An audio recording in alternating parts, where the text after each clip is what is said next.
Tout de suite, l'info.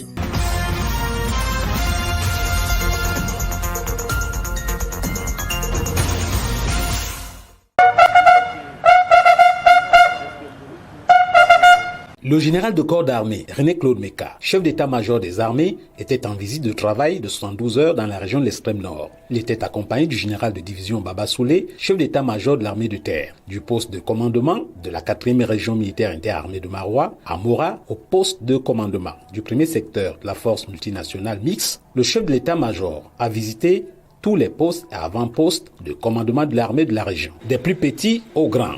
René-Claude Meka a rencontré et échangé avec ses principaux responsables et collaborateurs, au nombre desquels le général de division Sali Mohamedou, commandant de la 4e région interarmée, le colonel Njoya Jules, commandant en second de la 4e région de gendarmerie, le médecin-chef et le délégué régional à la sûreté nationale de l'extrême nord. Le chef de l'état-major des armées, René-Claude Meka, au terme de ces échanges élargis à certaines forces vives et représentants des populations et communautés. À l'occasion de mon passage dans une région, comme c'est le cas actuellement ici, je procède à l'examen de la situation qui prévaut dans la région militaire concernée. En cas de besoin, je procède à un recadrage. Avant de quitter Marois, le chef d'état-major a fait des recommandations pour maintenir le cap. Le renforcement du dispositif sécuritaire de manière à en finir avec les incursions de Boko Haram et autres éléments armés. L'intensification des opérations de contrôle et de patrouille afin d'éradiquer les phénomènes de prise d'otages avec des demandes de rançon, le renforcement de la collaboration entre les différentes forces pour une synergie d'efforts de la défense de l'intégrité nationale, la sécurisation de l'axe Mora-Waza, Dabanga, Kousseri, la multiplication des actions civilo-militaires, le renforcement des comités de vigilance. Oui, je repars satisfait parce que, vous savez, le Boko Haram est là depuis un certain temps et je crois que nous avons trouvé la bonne mesure pour nous battre contre lui. Je ne vais pas vous dire, parce que ce ne serait pas juste, que le Boko Haram est vaincu. Il est encore là, il commet des exactions, il pose des actes qui sont dommageables pour les populations, pour l'économie de notre pays. Mais nous tenons le bon bout. C'est satisfait de sa mission que le chef d'état-major de l'armée camerounaise a quitté Marois dimanche 6 juin 2021.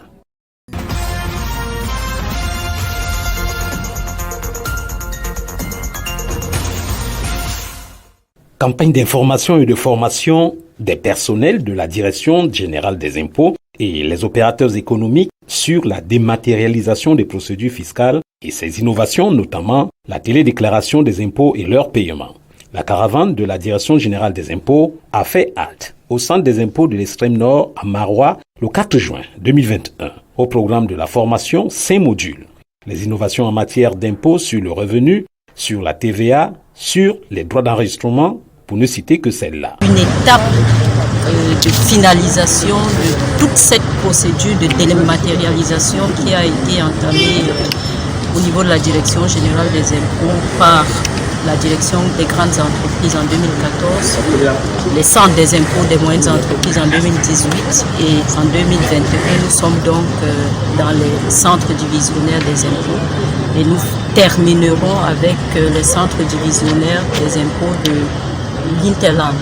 Ça veut dire les centres divisionnaires des impôts des départements à partir du 1er juillet 2021. Et nous aurons donc fait la boucle en ce qui concerne la dématérialisation des procédures au niveau de la Direction générale des impôts. Le paiement des impôts et taxes est désormais possible en tout temps et en tout lieu grâce aux téléprocédures.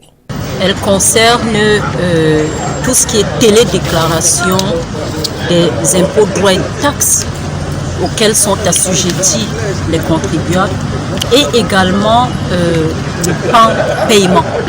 Aujourd'hui, les paiements vont être faits et sont même d'ailleurs faits autant par le téléphone portable que par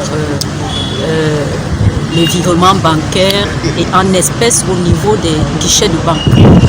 Avant, nous avions uniquement des virements bancaires et ce que nous appelons online tax payment au niveau de la direction des grandes entreprises.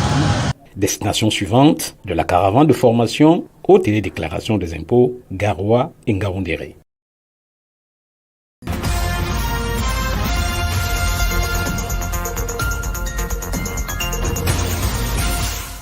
Des distinctions honorifiques aux travailleurs méritants de la région de la Damawa dans le cadre de la fête de l'unité nationale commémorée le 20 mai 2021. Le gouverneur Kildadi Boukar en a présidé récemment la cérémonie de remise. Au nom du président de la République, le patron de la région du château d'eau du Cameroun et ses collaborateurs, le préfet de la Vina, les sous-préfets de Ngaoundéré 1er, 2e et 3e ont épinglé aux récipiendaires les précieux métaux. Aucun secteur de la société n'a été oublié. La cause du glissement de la date de cette disposition qui récompense le mérite, encourage la productivité est la pandémie de la Covid-19.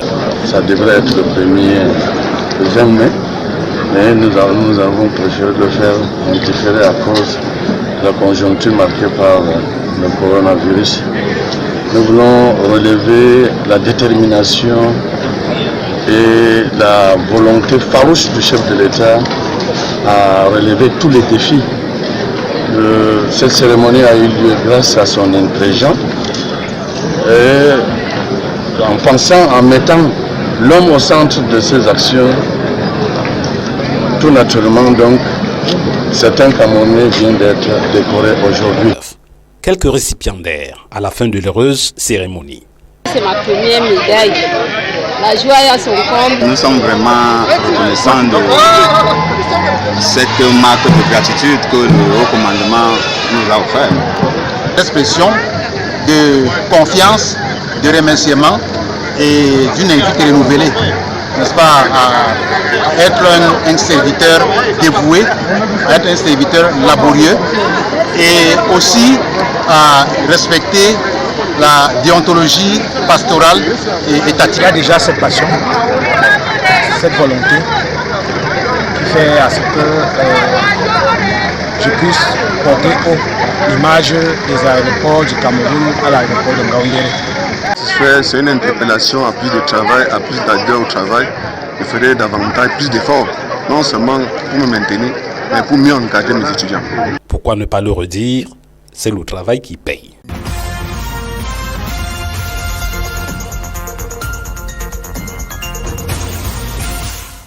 Tenu le 4 juin 2021 du conseil municipal de la commune de Ngaoundéré 2e, consacré à l'examen et à l'adoption du compte administratif du maire et du compte de gestion du receveur municipal pour l'année 2020. Il est équilibré en recettes et en dépenses à la somme de 512 050 000 francs. Il s'est consolidé au cours de son exécution par des autorisations spéciales des dépenses, des excédents de l'exercice antérieur et les financements des partenaires PNDP, FECOM, Prodel. Un budget additionnel dont le total s'est élevé à 263 364 209 francs pour se valoir définitivement en fin d'exercice à la somme de 775 414 209 francs. Le dit budget en fin d'exercice 2020 en recette est de 498 841 826 francs, composé de recettes propres d'un montant de 76 28 539 francs, soit 15% de la recette globale. Le budget 2020 a été exécuté à 64%, d'où le satisfecit du représentant de l'État qui a tout de même relevé quelques manquements au niveau de la collecte des impôts dans certains domaines. Non sans inviter à plus d'efforts pour une amélioration. Ce budget qui a été exécuté en l'année 2020 a été exécuté selon les règles de l'art. Il a été exécuté pour le financement d'un certain nombre de projets qui étaient programmés dans le plan communal de développement. Il a été exécuté pour améliorer le cadre et les conditions de vie des populations. Et je pense que nous sommes satisfaits de ce qui a été fait. Plus d'1 milliard, 2 millions ont été investis en 2020 et le chef de l'exécutif municipal compte en faire davantage avec l'aide des partenaires. La commune de Ngondo déjà a plusieurs partenaires. On l'a cité dans le cadre de notre mot de bienvenue.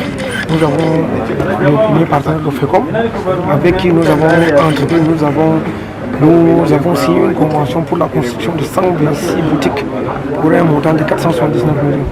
Nous avons le PRODEL, avec qui nous avons signé une convention pour le financement des projets à hauteur de 600 millions cette année en Ngondo le deuxième.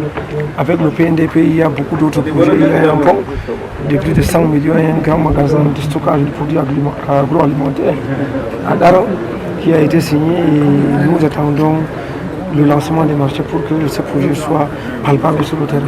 C'est par un appel au civisme que le préfet de la Vina a clos les travaux. On ne peut plus, dans la ville de Ngondo, trouver des gens qui sucent des membres, les balancent sur la route. On ne peut plus trouver des gens qui balayent leur maison et vont vider les ordures dans la rigole. Tout ça là, c'est des choses qu'on ne doit plus avoir. On ne peut plus avoir des gens qui vivent en ville et qui ont la brousse devant leur maison, au point où d'autres posent même des pièges, des rats et des serpents devant leur maison. En ville, ça ne doit pas exister.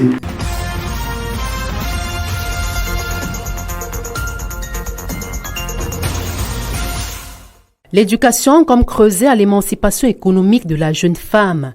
C'est le plaidoyer porté par ONU-SIDA en faveur de la scolarisation des jeunes filles au Cameroun pour faire fléchir la courbe des nouvelles infections VIH au sein de cette cible. Et pour y parvenir, une synergie d'action est plus que nécessaire autour de l'initiative Éducation Plus. Au Cameroun, nous avons encore 17 000 nouvelles infections par an. Nous avons constaté que ces infections sont beaucoup parmi les jeunes et surtout parmi les jeunes femmes et les adolescentes. Les jeunes femmes et les filles adolescentes âgées de 15 à 24 ans sont 9 fois plus infectées avec le VIH que les garçons et les hommes du même âge. Donc, c'est inacceptable. Il faut faire quelque chose. Une sensibilisation, renforcement des politiques autour de l'encadrement des adolescentes qui a connu l'adhésion des agences onusiennes et de 8 ministères, entre autres le ministère de la Santé publique et celui des enseignements secondaires. Le programme Éducation Plus est bénéfique car nous voulons changer les mentalités en faveur de la participation de la jeune fille à la vie sociale. Les femmes ont du potentiel, surtout les femmes africaines. Elles peuvent beaucoup apporter à l'économie. Pour réduire le VIH chez les jeunes filles, il faut déjà qu'elles sachent les conséquences pour mieux se protéger. Et ceci passe par l'éducation. Prenant la parole, le secteur privé porté par le JICAM a égrené un chapelet d'actions sociales jusqu'ici menées par le patronat en faveur de cette noble cause. L'exposé des organisations de la société civile est venu signifier l'urgence de l'implémentation du paquet plus de ce programme. Les packages plus, que c'est aussi l'éducation sexuelle et sur la santé reproductive, la transition de l'école dans la vie active, dans les marchés du travail, que ce soit dans les formels ou dans les formels, la prévention de la violence basée sur le genre, etc. Mais aussi l'hygiène menstruelle. L'objectif final poursuivi ici est l'éradication du VIH et l'amélioration de la situation économique et sociale des jeunes femmes et de la population dans son ensemble.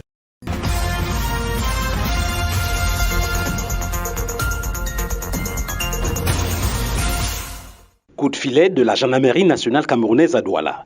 Le poste de gendarmerie de Mbangapongo, au lieu dit Petit Robert, a récemment mis aux arrêts des présumés voleurs de moto d'une garderie de ce quartier. Les présumés coupables ont été présentés à la presse le 7 juin 2021.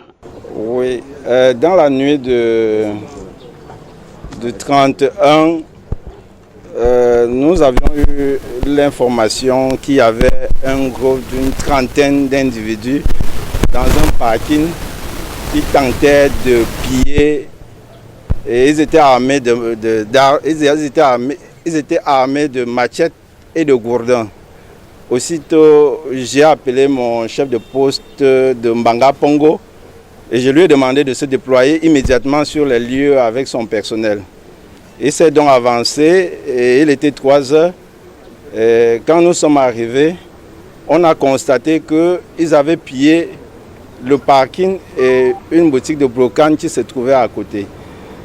Et grâce au renseignement des populations, jusqu'au petit matin, on avait pu interpeller 8 et on a saisi également 4 motos et 2 écrans plasma. L'une des victimes de ces microbes revoit ici le film du braquage. Moi, c'est Caspar Ndango, alias américaine. J'ai été surpris autour de 3 heures. Autour de 3 heures le 31 de ce mois-ci, à 3 heures du petit matin, par un groupe de plus d'une trentaine de Benskina. En faisant des bruits pour venir dehors, moi, je me suis demandé que peut-être un lever de corps où il y a un cas qui est entré dans le quartier. Je comprends des bruits dehors. Voici un premier parking ici. Arrêtons-nous ici. On commence ici. L'autre dit que non, ce n'est pas le parking ici, c'est encore dedans, c'est dans Banga Pongo. L'autre dit mouf, on commence ici. Je comprends que le coup d'épée sur la barre avec force. Je me lève pour la barre, il tape, il envoie derrière les gens en haut pour escalader, pour en trouver. Parce que si moi, j'insiste de ne pas ouvrir, ça veut dire que je connais ce qui se passe, ou peut-être j'ai refusé de leur montrer ce que je voulais. Je dis que non, entrez alors chez ce que vous voulez. En entrant, il entre avec la mascarade sur moi, commence à me taper.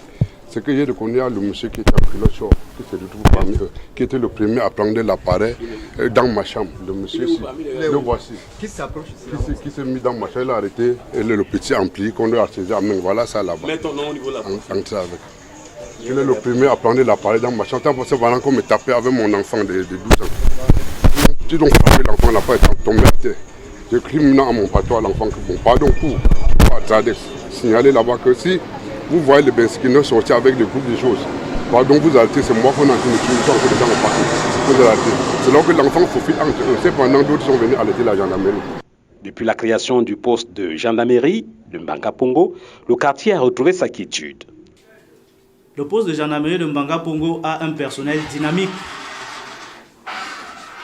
qui procède par des patrouilles pour balayer la zone et la rendre accessible. C'est accessible, c'est-à-dire vivable, en éloignant au sein des populations le mauvais grain, tel que ceux qui font dans la consommation des stupéfiants, les bandits de grand chemin et autres. Avis donc aux hommes sans foi ni loi de la ville de Douala, ceux de Mbanga Pongo en particulier.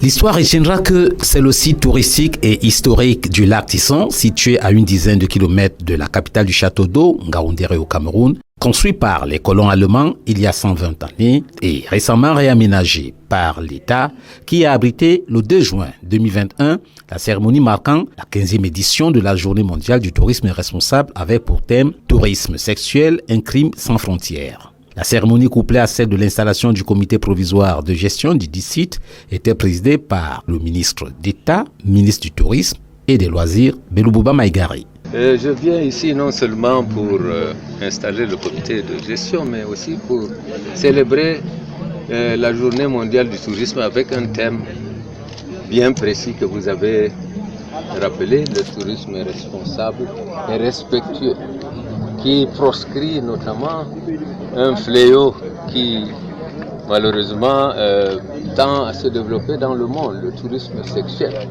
Le chef du département du tourisme a recommandé aux nouveaux promus de travailler en paire de famille pour booster le secteur et contribuer à l'économie locale. La région de l'Adamawa a de potentialités énormes qu'il suffit de promouvoir et de développer. Le ministère a construit 3 grandes boukarous, chaque boukarou ayant 2 grandes salles, 2 grandes chambres, chambres doubles. Donc, pour l'instant, nous avons 6 chambres doubles. 6 chambres doubles qui peuvent donner donc 12 passagers, 12 touristes qui peuvent loger ici en même temps, à moins qu'on ajoute encore des lits supplémentaires dans chaque chambre. Sinon, la capacité pour l'instant est de 12, avec la plus grande salle, la grande salle de cérémonie. 300 millions de francs CFA ont été nécessaires pour la réhabilitation des travaux de rénovation sur ce site longtemps délaissé. Le comité de gestion qui vient d'être installé bénéficie aussi de 10 millions de francs de fonctionnement au titre du budget d'investissement public 2021. Il faudrait que l'État mette des infrastructures. Vous voyez, pour accéder ici, c'est pas facile. Donc si l'État peut déjà mettre des infrastructures, ceci permettrait au privé de se lancer dans le secteur. Et dès que le privé se lance dans le secteur, automatiquement il y a un développement et l'État trouve son intérêt. Promouvoir le tourisme interne et externe, sensibiliser, encourager et inciter les opérateurs économiques privés à investir dans le secteur sont entre autres les missions assignées aux nouveaux élus. Le Cameroun compte 900 sites réaménagés et en cours qui seront progressivement rétrocédés aux collectivités territoriales locales décentralisées dans le cadre de la politique gouvernementale de la décentralisation.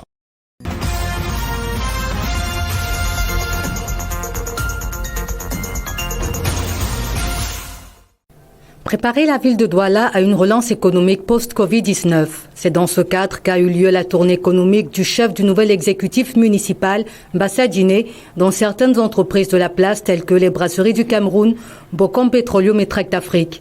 Au cours d'une conférence de presse, il s'est adressé aux hommes de médias sur le bien fondé de ces tournées. C'est lors d'une séance de questions-réponses que le maire de la ville a dévoilé un divers nombre de projets visant une meilleure attractivité de la cité capitale économique, notamment sur le transport qui devrait désengorger le carrefour Ndokoti. Un projet en cours d'étude sur financement Banque mondiale qui s'élève à environ 220 millions de dollars. Le premier magistrat municipal de la ville est revenu sur ce qui a été déjà fait, entre autres la création d'une brigade chargée des questions environnementales. Nous avons créé une direction qui est chargée des questions d'environnement. Et une brigade a été mise sur pied il y a quelque temps. Une brigade chargée précisément des questions d'environnement. C'est une brigade d'ailleurs pour laquelle nous avons eu des exigences assez élevées en termes de profil. Mais j'avoue que l'ampleur des problèmes à Douala est énorme. Alors lorsque nous sommes interpellés, dans un coin particulier, nous avons immédiatement une brigade avec éventuellement les éléments de la police municipale pour pouvoir aller faire l'évaluation de la situation. Mbassa Diné a interpellé la presse camerounaise de ce qu'elle devrait faire une large diffusion des sanctions prévues pour tout contrevenant au bien-être environnemental. Un arrêté du maire est sorti qui sanctionne d'un certain nombre de pénalités et d'amendes tous ceux qui participent à ces actes de pollution, y compris même, je dirais, même la pollution sonore sera sanctionnée. Cet arrêté est disponible. J'aurais d'ailleurs souhaité que la presse en fasse un meilleur écho. Les entreprises qui polluent, le principe est simple, c'est pollueur-payeur. Vous polluez, vous payez. Et lorsque nous attrapons une entreprise, ce genre-là, nous appliquons sans aucune exception ce principe. Pollueur-payeur. Monsieur le maire a déploré le fait que les efforts entrepris concernant l'électrification par énergie solaire dans la ville sont vandalisés, freinant ainsi l'effectivité du dit projet. Prenez le boulevard de la Liberté. Il y avait un éclairage public qui avait été mis en place par énergie solaire. Qu'est-ce qui s'est passé? Les gens ont vandalisé tous les poteaux. Les batteries ont été enlevées et ces poteaux sont là aujourd'hui. Ils ont simplement le boulevard. Nous avons voulu relancer ça récemment. L'évaluation que nous avons faite, c'était qu'il fallait au moins 100 millions. Mais nous n'étions pas sûrs qu'un mois après, on n'allait pas encore enlever toutes les batteries qui se trouvent. La sortie du maire de la ville de Douala, au travers de cette conférence de presse, a été un moyen d'égrener un chapelet de projets en cours et effectifs, mais aussi de rassurer le citoyen lambda sur l'engagement de la communauté urbaine de relever l'économie de la ville.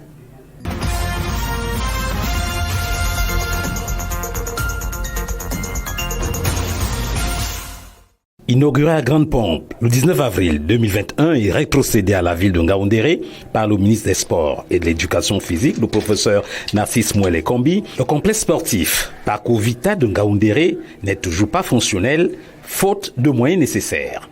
D'où une réunion d'urgence convoquée par le gouverneur de la région de la Damawa, Kildadi Tageke Boukar.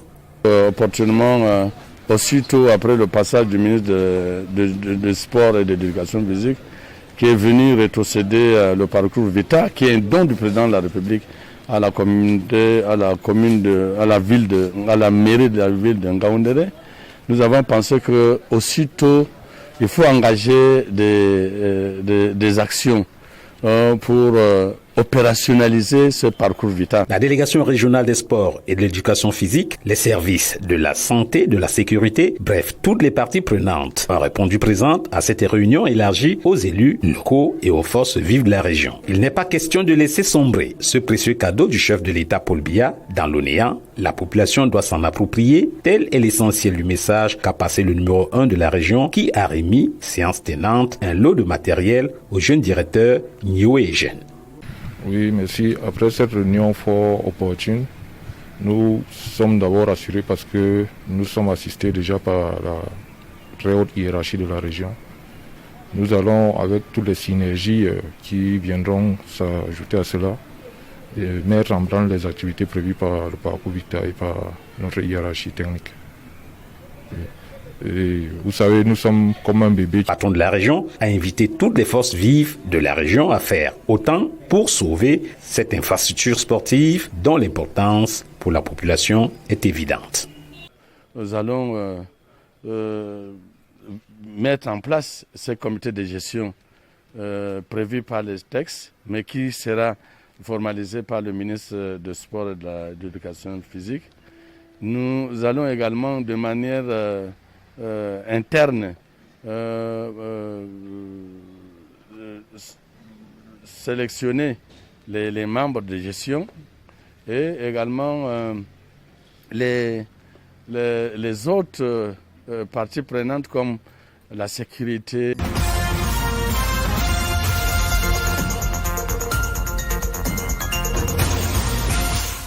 Élever, éduquer les enfants et les préparer à la vie d'adulte. Tel est le rôle des parents dont la journée du 1er juin est dédiée. En effet, au cours de l'Assemblée générale de l'Organisation des Nations Unies du 17 septembre 2012, dans une des résolutions, la journée du 1er juin a été proclamée Journée mondiale des parents.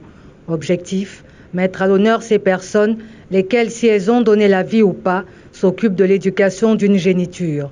Car être parent, ce n'est pas seulement être géniteur, mais inculquer des valeurs à ceux-là qui seront des adultes responsables dans la société. Les parents sont les colonnes qui soutiennent la structure familiale, sans eux tout s'ébranle. Être parent n'est pas seulement assouvir tous les caprices d'une progéniture, mais c'est aussi le tenir par la main. C'est lui dire que le chemin emprunté ou le choix qu'on a fait est mauvais. Les parents sont ceux-là qui savent essuyer les larmes d'un gamin et lui dire que tout ira bien. À tous ceux qui remplissent tous ces critères, que vous ayez donné la vie ou pas, bonne fête.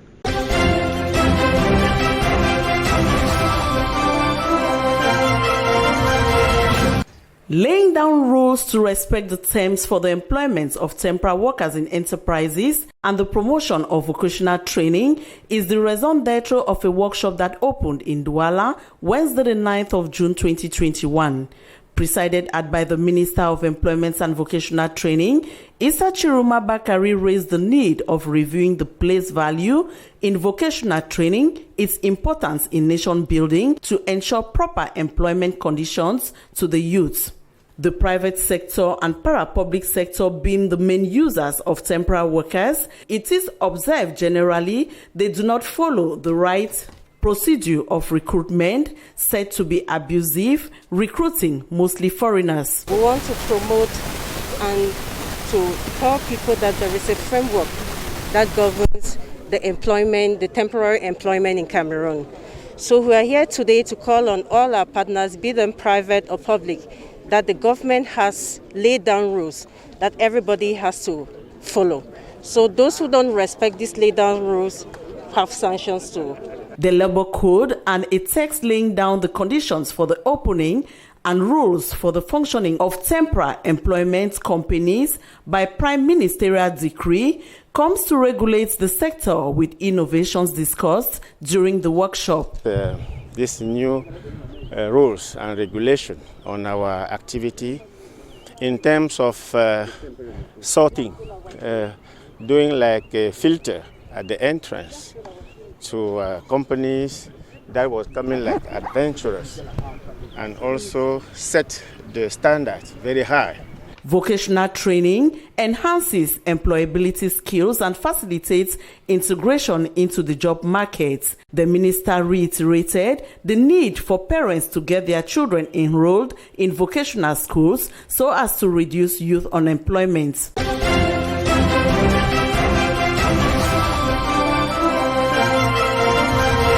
Apart from spiritual grooming of Christians, the church remains one of the development agents in every community. It is in this light that these 52 graduates, among which were 47 pastors from the Apostolic Church in Cameroon, were successfully trained in the field of Higher Technical Diploma in Development Studies, a specialized program of the Pan-African Institute for Development West Africa, PADWA, as a means to empower and make these graduates veritable agents of development in their respective communities. We've just sent out about 52 graduates.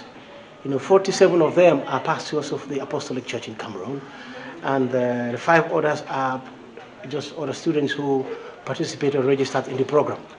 And the program is a Higher Technical Diploma and Development Studies, and believes that the church is a partner in development.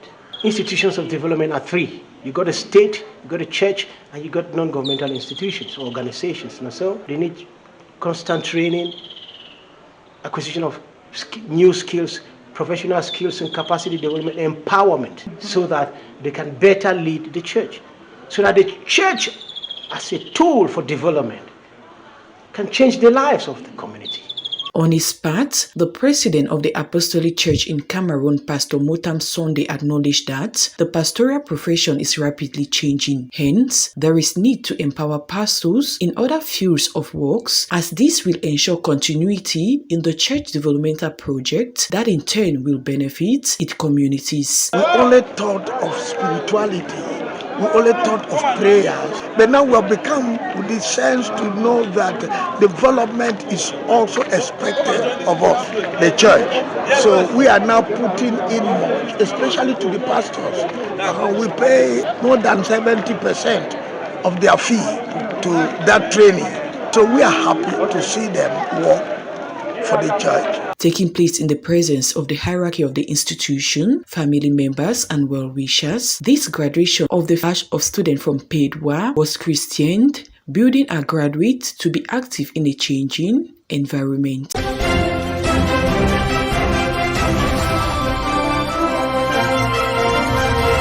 Shrimp trade being a source of economy, nutrition and employment to the Cameroon's population, the Ministry of Livestock, Fisheries and Animal Industry, in collaboration with the Food and Agriculture Organization, in a Douala workshop, are seeking ways to improve production and competitiveness through the Fish for ACP program. Opening the workshop in Douala Wednesday, June 9th, 2021, the Cameroon representative of the Food and Agriculture Organization noted the program is focused to enhance shrimp production and ameliorate the performances of small and medium-sized enterprises. Shrimp production is a good value chain choice for Cameroon for economical reason, for biodiversity. It's important for the economical balance of the Cameroonian government. Stakeholders in the sector says the program is timely, for it will resolve some of the challenges encountered. We mostly get our financing from abroad. So we've been facing a lot of difficulty because we do not have shipping vessels to begin with. And in this type of business, we need shipping vessel and a good team of trained specialists to work, let me say, in the sector. The program, according to the Minister of Livestock, Fisheries and Animal Industries, the Fish for ACP program will pay special attention to small and medium-sized enterprises to stimulate inclusive growth and boost food security, especially for women and young people.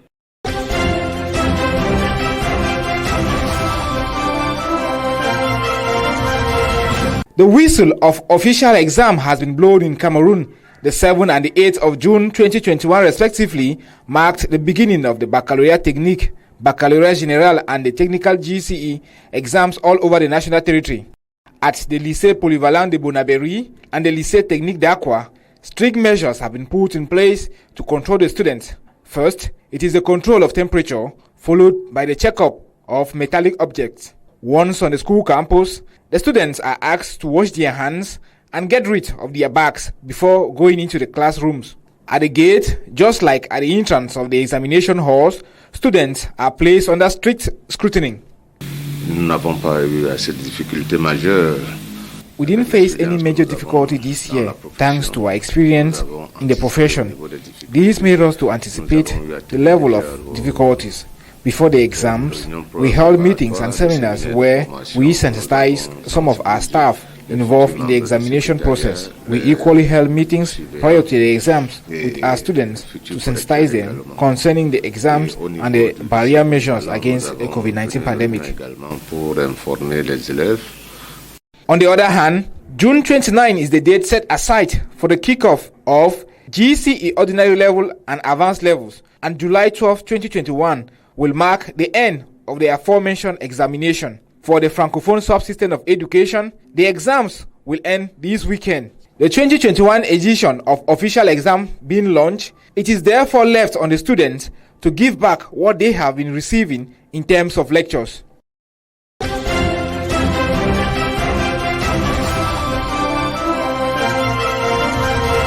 The 3 days maiden budgetary session of the Southwest Regional Assembly has ended in Buea. During this closing ceremony chaired by the representative of the state, Bernard Okala-Bilai, it was unveiled that the proposed budget of 2,750 million francs CFA was adopted as operating expenditure and investment for the 2021 financial year for the Regional Council, with focus on governance. Also during this meeting, 3 standing orders were adopted as it is expected to henceforth shape the conduct of Regional Council members. We've adopted very interesting standing orders for the 3 institutions, the Regional Assembly, the House of Chiefs, and the House of the Regional Representatives. So it will not be possible again for many regional councillors to behave anyhow during such sessions.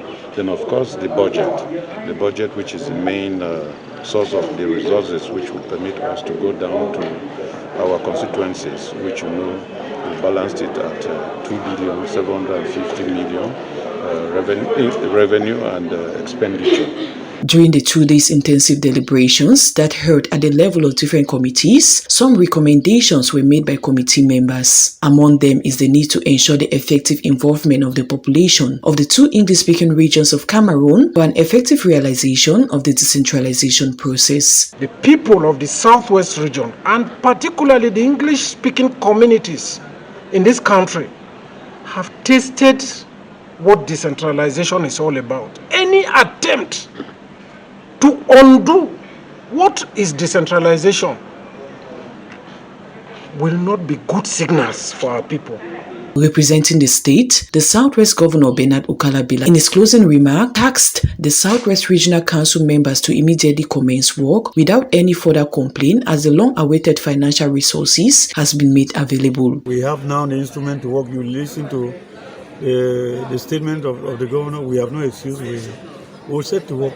So the population will see our action. While the crisis-affected Southwest and Northwest population are eagerly waiting on the effective implementation of the decentralization process, regional councillors have been warned against dictating to the population on what decentralization should look like.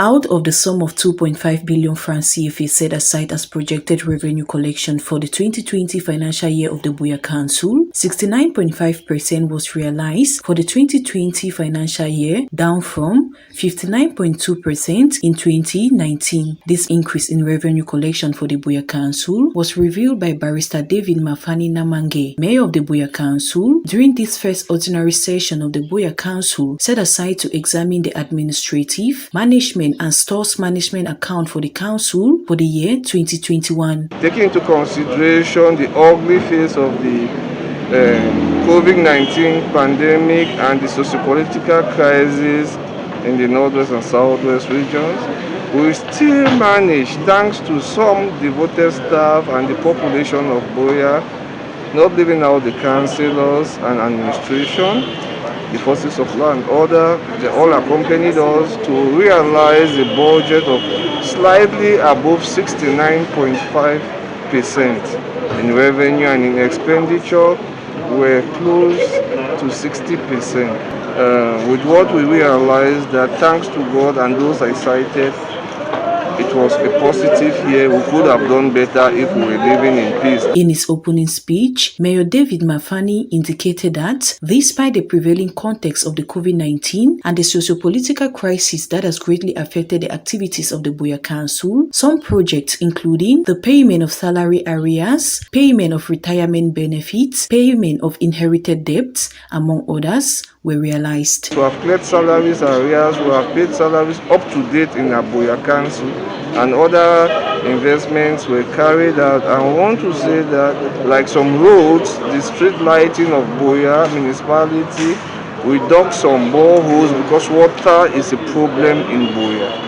And we are going to continue in those areas. Representing the SDO for Fako, the first deputy SDO for Fako, Madame Merelin Ufo, in her keynote address, congratulated the council for its efforts towards the fight against insecurity and measures to curb the spread of COVID-19 within the municipality, while reassuring the council of the constant support of the administration and the forces of law and order.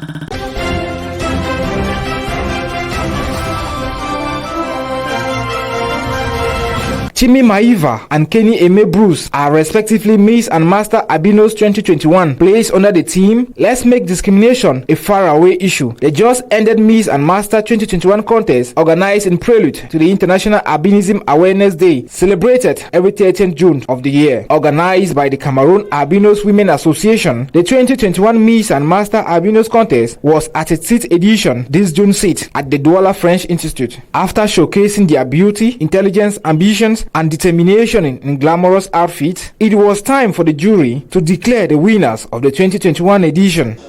I'm very happy to be elected as Miss Albinos of Cameroon today at the Institute of French in Cameroon. As a Miss, we have to fight against discrimination. That is the theme of our ceremony today. I'm very happy because I have very many difficulties to be here, but I do my best to have this position. To give more grandeur to this event, an enriched jury was put in place, composed of Barrister Kuwang Tembi Patricia and Angel Kosinda, contestants at the recent Miss Universe contest. I was so impressed by that election of Mr. Albinos, because all of us, we are one people. It has in place for discrimination and haters. And thank you so much for the president who had the idea for organizing this election. According to Barrister Kuwang Tembi Patricia, we are all handicapped. Why then castigate others? It's a very good event. It's been a very good, beautiful ceremony to choose the Miss Albinos 2021 and the Masters 2021. It's a very nice, very beautiful and a very loving ceremony, and everything went so well. And the first thing is, they don't want to be considered like outcasts. They want to be taken in, inclusive, and that's our society. Nobody should think that they are from another world. We are all the same. We all suffer from one or the other discrimination if we go by that word. As the 2021 edition of the Miss Master Albinos closed its gate, it is therefore left on the winners to go and defend their one-year mandate.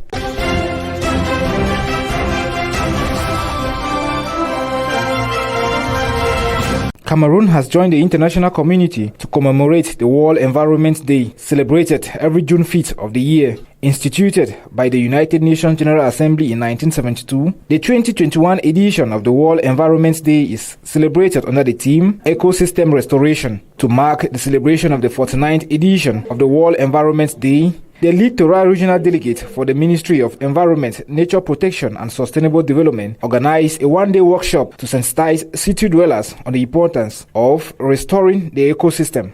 Among the numerous participants of this workshop were traditional rulers and the governor of the littoral region, represented by his Secretary General. Aside from speech making, on this World Environment Day, we called on all social actors and enterprises to engage themselves in sensitization against nature pollution and the destruction of the ecosystem. After the workshop, the regional delegate and his guests went down to the government primary school Yupwe, where trees were planted. For 49 years now, the United Nations, through the celebration of the World Environment Day, it's reminding people about the importance of nature. Thus, this day is commemorated across the globe, not to be taken for granted, and must be respected for its values.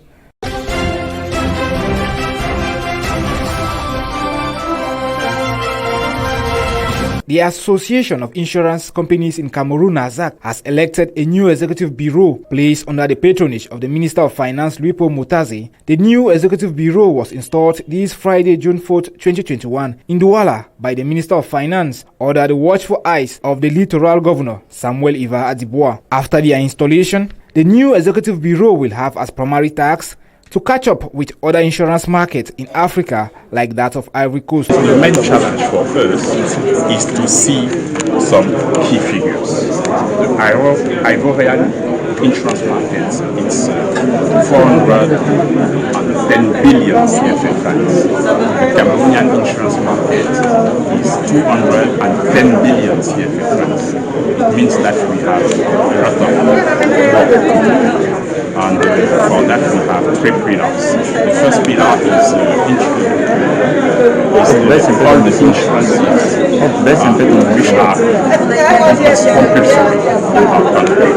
Civil liability insurance for motors, all risk concession insurance for building, and all other insurances. Though the government through the Minister of Finance has taken upon itself to accompany ASAC in their various duties, the minister, however, called on the various insurance companies to respect their obligations vis-à-vis their clients. Very important for our economy because there is a lot of money that can go through the insurance companies.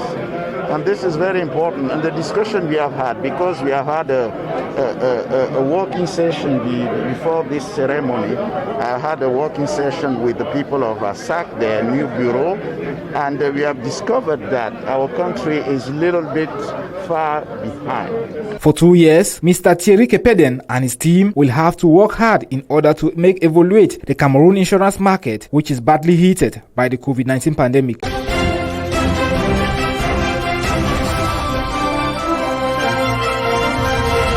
The city of Douala commercial town of Cameroon will in the days to come witness a facelift thanks to a loan convention signed between the Douala City Council and the United Bank for Africa.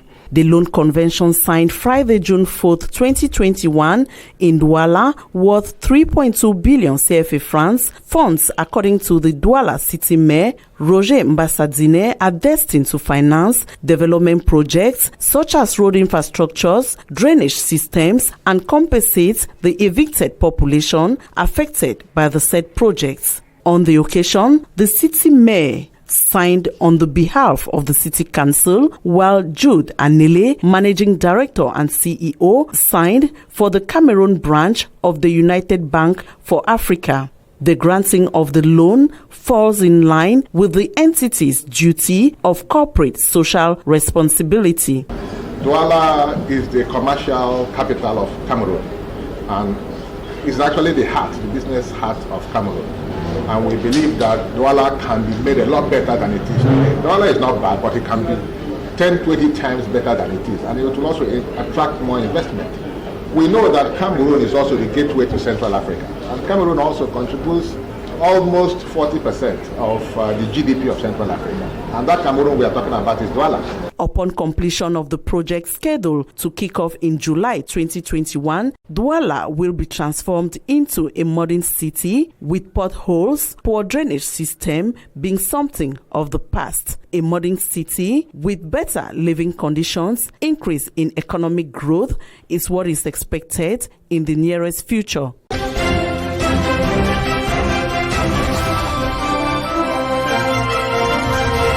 Lake Tison in the Adamawa region is remembered to be The touristic and historic sites built by the Germans some 120 years ago. It is on this site that activities to mark the 15th edition of the World Responsible Tourism Day, observed every June 2nd, coupled with the installation of the Provisional Management Committee, took place. On the occasion, the Minister of Tourism reminded the population and the newly installed on the economic benefits of tourism. We are celebrating the World Tourism Day with a theme against sexual tourism. We will organize seminars to sensitize them as to keep the tourism responsible as possible. Observed under the theme, Sex Tourism, a Crime Without Borders, the head of the tourism department recommended the newly installed to work hand in glove to boost the sector so as to contribute to local development. The region, he stressed, has enormous potentials that suffices to promote and develop.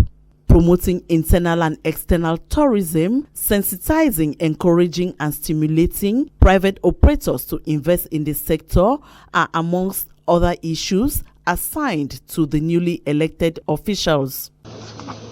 First of all, they have to manage the site, keep it in good care, preserve it from bushfire and other deteriorations. Cameroon has 900 ongoing refurbished sites, which will gradually be handed over to decentralized local communities within the framework of the government's decentralization policy.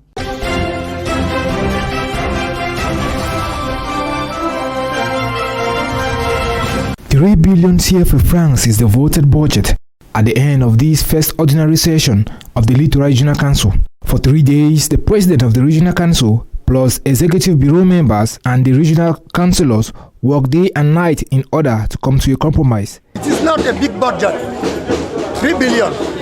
These 3 billion are only to put in place the organization who will help us from next year to build the littoral region, to build the development of the littoral region as we want. It should be noted that the 3 billion budget is aimed at effectively putting in place the regional council while waiting for the real budget for the year 2022 to be voted in November.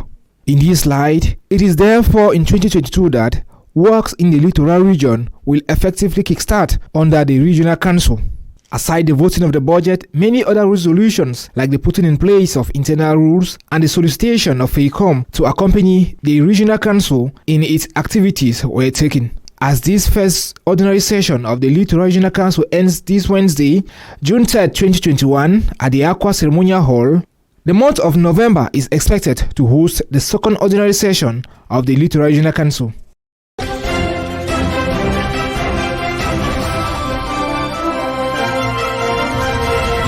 Healing internal wounds is the aim of this one-day conference, which took place at the conference hall of the Littoral Governor's Office. Having been a victim of violence and internal wounds, Mr. Hitima Alphonse Pacific thought of a solution to equally help others heal their internal wounds through his experience and teachings. After going through the 1994 Rwandan crisis as a victim, the latter therefore have a good mastery of his topic. For the effective materialization of his work, Rwandan-born Hitima Alphonse created the African School for Peace, which is already operational in countries like Cameroon, Chad, Togo, just to name but these. A topic like this, spoken to the leaders of our country and even the leaders of the church and people from all walks of life, is a very special beginning for our country. Why? Because we cannot pretend that we have peace if we don't go deep into our inner wounds and seek for reconciliation. According to Mr. Itima, one of the treatment for internal wounds is forgiveness. When you refuse to forgive, you can't move on. In the very presence of the littoral governor and a host of participants, Mr. Itima Alphonse narrated his life and childhood during the Rwandan crisis of 1994. For the author of the book, La guérison des blessures intérieures, when you are not healed from those who hurt or shock you, you will hurt and shock those who didn't hurt or do you any wrong.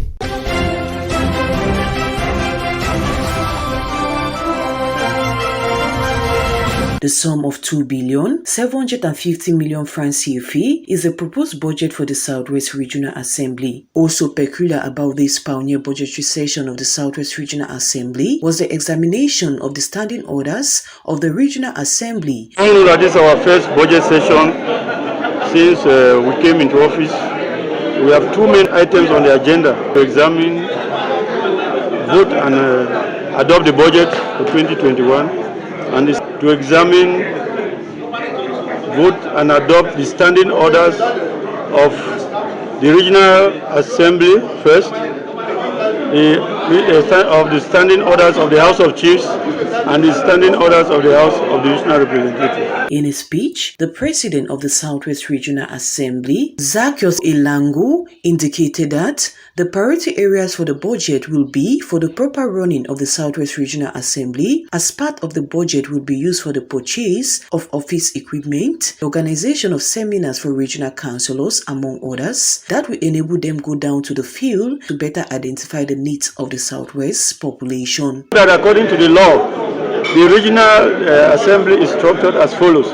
The House of the Regional Representatives examine issues to be discussed in the Regional Assembly. When we finish, within 24 hours, the law compels us to forward them to the House of Chiefs.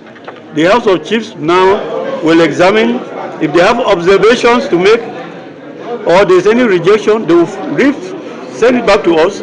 If they have observations or rejections with reasons why they are rejecting the work that we've done at the level of the House of the Regional Representatives. If the disagreement persists, as the law says, the House of the Regional Representatives now will vote the deliberation, whatever issue was on the table, and forward to the President of the Regional Executive Council for execution. Taking place in the presence of the representative of the state, Governor Bernard Okalabilai, he admonished the regional councillors to ensure that the needs of the Southwest affected population are met, while condemning any seed of disaccord existing between members of the Southwest Regional Council.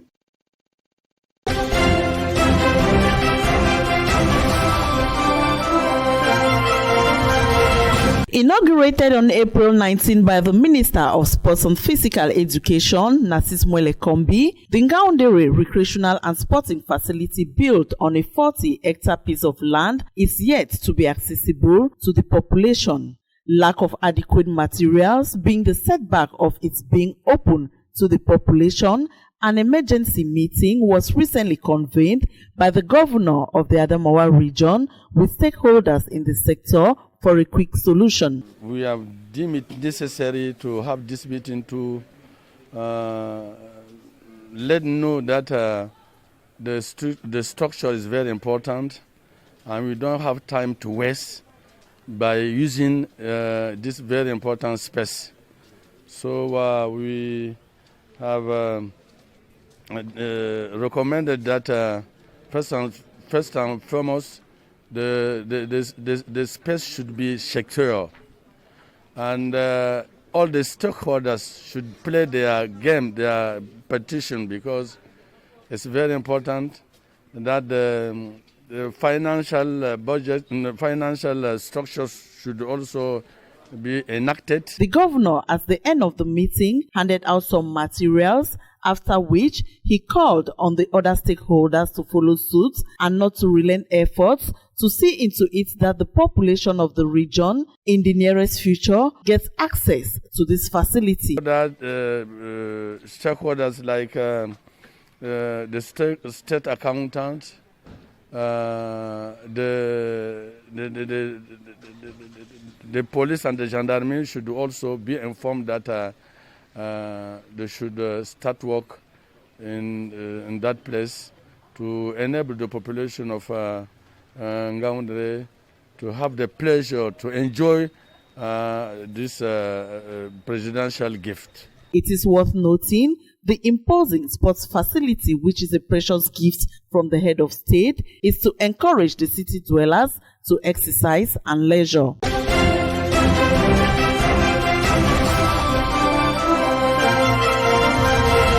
Every 1st June of the year is observed globally as World Parents' Day, designated by the General Assembly of the United Nations in 2012. This day is established to recognize the critical role of parents in the bringing up of their children. Though the day centers around the role of parents towards children, it is equally an opportunity for the United Nations to recognize that the family has a primary responsibility for the nurturing and protection of the children. For the full and harmonious development of their personality, children should grow up in a family environment and in an atmosphere of happiness, love, and understanding. Many parents nowadays tend to be very busy, but we need to make time to talk with the children. Let the children know us personally. Let us be the Bible that the children read every day. Let us be able to educate these children in such a way that we'll make a better country tomorrow. Observed this year under the theme, Appreciate all parents throughout the world. This year's theme urges us to acknowledge parents' worth and affection and to value the sacrifices they make for their children. The Bible tells us in Proverbs chapter 22 verse 6 that grow up the child in the way the child should grow, so that when the child grows, the child should not take away from it. So the child should not leave that domain. The child should grow in the way you have trained the child. Dedicated to all parents throughout the world who work, suffer, and sacrifice for the comfort of their families, Parents' Day 2021's theme also pushes us to pay tribute to parents for their valuable efforts for our existence and survival.